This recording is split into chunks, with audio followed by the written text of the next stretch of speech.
answer. Now, from the Signature Bank Studios. If you're looking for the latest news, insight into what it means, and the sharpest opinion, there's only one station in Chicago where you can turn, and it's this one. We're AM 560, The Answer.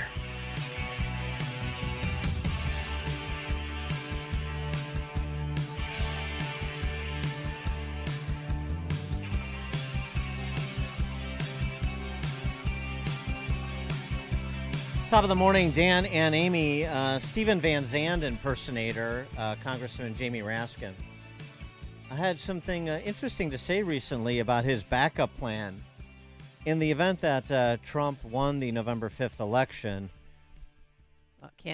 They're not going to accept the results of an election, Dan? Is that what you're saying? Well, he's disqualified under Section 3 of the 14th Amendment because he instigated an insurrection. So you can go ahead and go through the motions. But Jamie Raskin is the backstop. What can be put into the Constitution can slip away from you very quickly.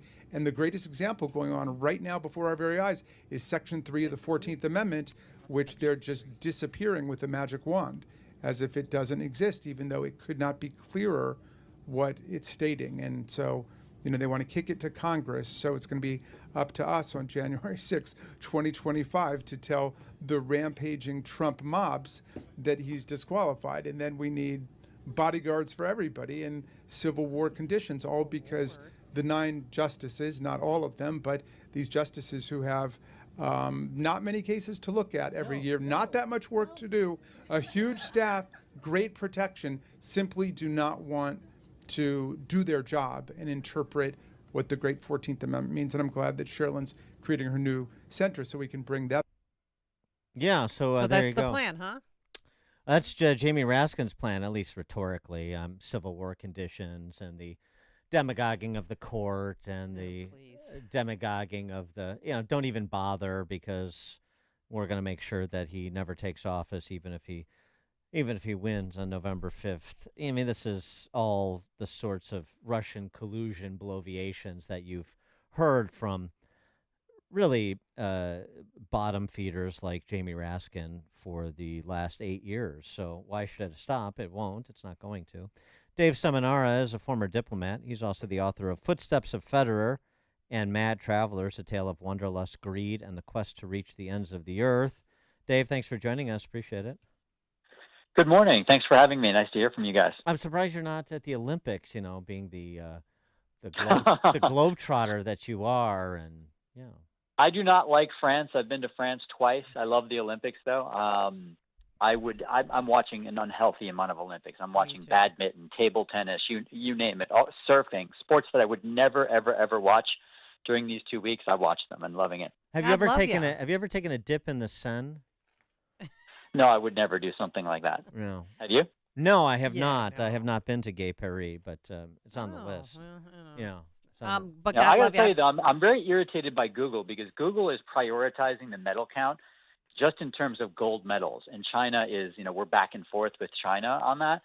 And rather than prioritizing, who's up top of total number of medals, Google prioritizes it only like in terms of who's got more gold medals, which is really irritating. I think it's a conspiracy. Oh, yeah. It always is. I love that you're loving the Olympics. I have 4 different screens going on at our house.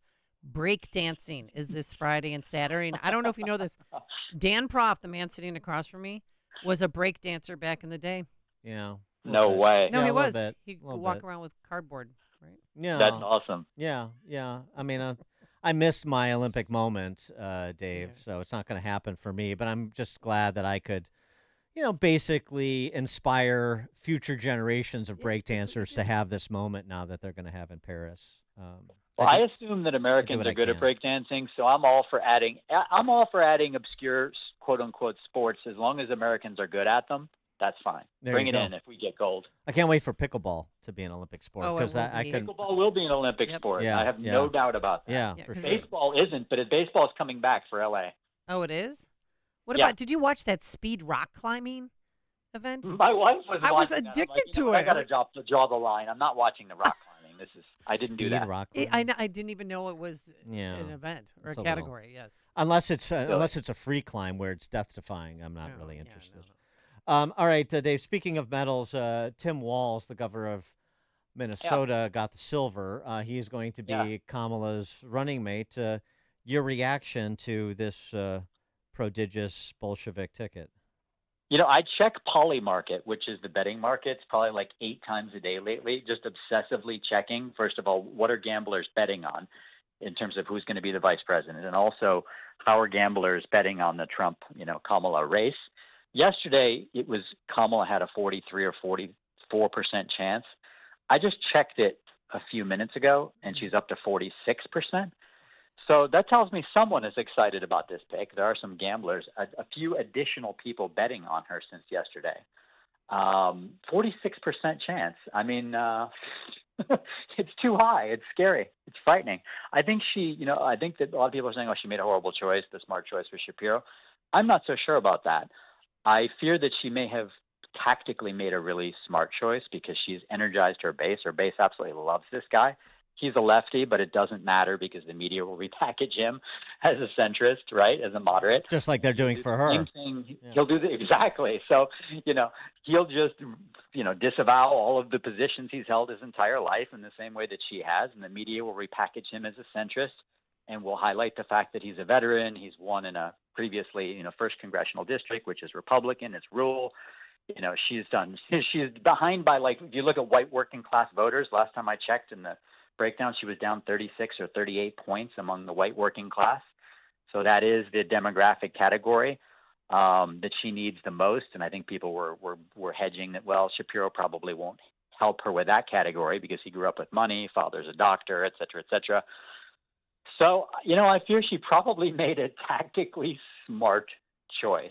Well, and also, too, for this, the idea that, it's clear she couldn't pick the Jewish governor because of the anti-Semitic, I'd say strain, but it's larger than strain within her party, and the need to, win Michigan and so forth.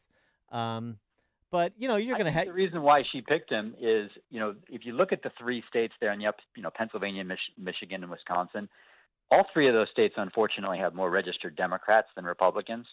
So I think what they're realizing is that all they really need to do is, and even in giving Kamala the nomination, right, they weren't going for someone center, towards the center. They were going left. I think what they have to do is just completely fire up their base. I don't think they're even thinking about, peeling off any moderate Republicans, any, Nikki Haley type people. I think they're just trying to fire up their base, and if they realize they do have an edge in those 3 states in voter registration, they're just leaning into their base, basically in the same way Republicans leaned into their base by nominating Trump and then Trump picking Vance. They weren't exactly throwing an olive branch to centrists either, were they?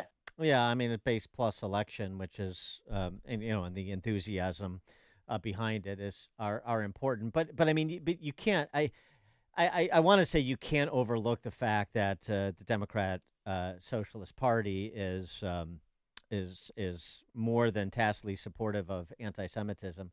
But the problem is that you're going to have Josh Shapiro come out, and Dean Phillips and others will come out, and they'll endorse the ticket, and they'll say, behind the ticket 100%, and so on and so forth. Right.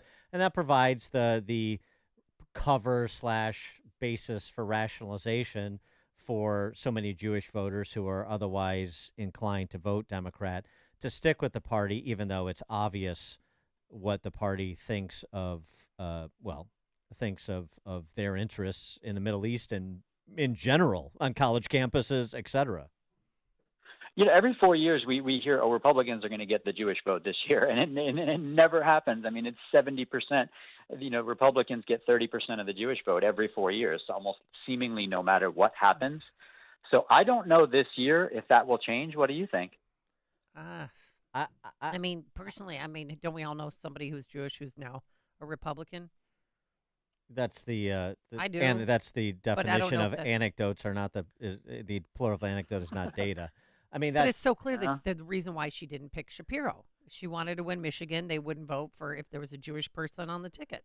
Yeah, I think for the most part, there is so much scar tissue built up around Trump with constituencies that are inclined to lean Dem that I think there's much more of a chance, this is my view, much more of a chance that you see him overperform among Black Americans, particularly because of support from Black men. younger black men that are breaking from the Democrat Party because it's just not serving their interests, particularly in urban centers. I think there's much more of a chance he overperforms there than he overperforms with Jewish voters. Well, you know what I want Donald Trump to do? I just wrote a column about, but it hasn't been published yet, so I'll preview it for you folks. Okay. The one thing that's really bothering me that he's ignoring right now tactically, so first of all, he's getting crushed with female voters, right? Mm-hmm. I think he needs to take a page out of DeSantis' playbook. Not that he'd like to emulate DeSantis, but you know what DeSantis really emphasized well here, and he won the women's vote, was school choice. Donald Trump made a 92-minute convention speech, and I went through the text of it. He did not mention Republican support for school choice once. In an hour and a half, you can't fit that in even once. And in his standard stump speech these days, he's not even mentioning it. So the Republicans Democrats are about choice, pro-choice.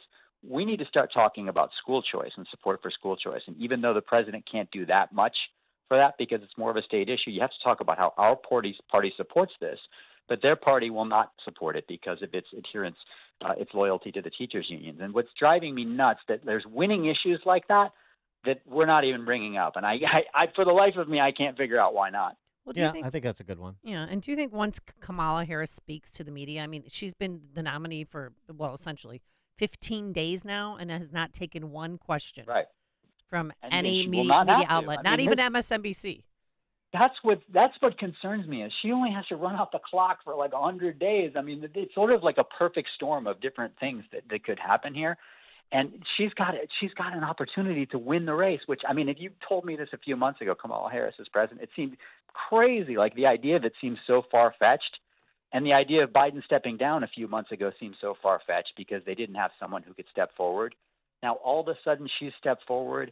She's disavowed all of her previous liberal positions. The media is giving her a huge pass, and the election's just a couple months away. She might not give a single interview. She might not give an interview. Why would you give an interview? She keeps inching up in the polls, right? I mean, it's the same reason why didn't Trump do any of the Republican debates, the primary debates? Well, because he didn't need to, and he kept saying that he kept going well in the polls. So if something is working, you don't change it, right? So why would she grant an interview to anybody at this point? Yeah, I mean, I think that's probably the default position, but I don't think she's in the Dean Smith position really of being able to four-corner it for the next 90 days. There's going to be moments where she's compelled, including on a debate stage. I mean, the idea that she doesn't debate Trump because they're in fights over which network is the host. I just don't think she can sell that, and neither could he if he was the one ducking debates. So she can't quite run out the clock, but I agree with you that that's their disposition, is to minimize the risk to her as much as possible, and the risk is always putting her in any situation that's unscripted. You can get through one debate, though. I mean, and I don't think she'll do such an awful job in the debate that her numbers will tank, because she's going to repeat her stock lines, her memorized lines about how dare you and stuff like that. The Democrats love that stuff. They'll lap it up, and the media will say she won the debate. And let's face it, lately Trump, in the last few debates that I've seen him in, he hasn't exactly impressed me. I mean, in the last one, he only did great because he was standing next to Biden, who was a complete joke.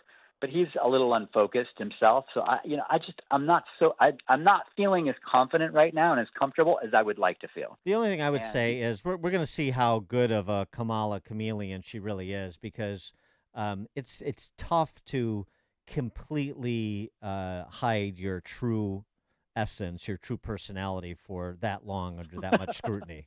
So that's what I would. I hope you're right, and I appreciate your optimism. But are you feeling as confident as you would like to feel right now? No, I've been waking up at 1:30 in the morning ever since they put her in that position. I'm not in the cold sweats I'm afraid that she's yet, lying and saying, I'm for fracking now. But then once she gets into office, boom, her whole climate agenda is going to be fulfilled.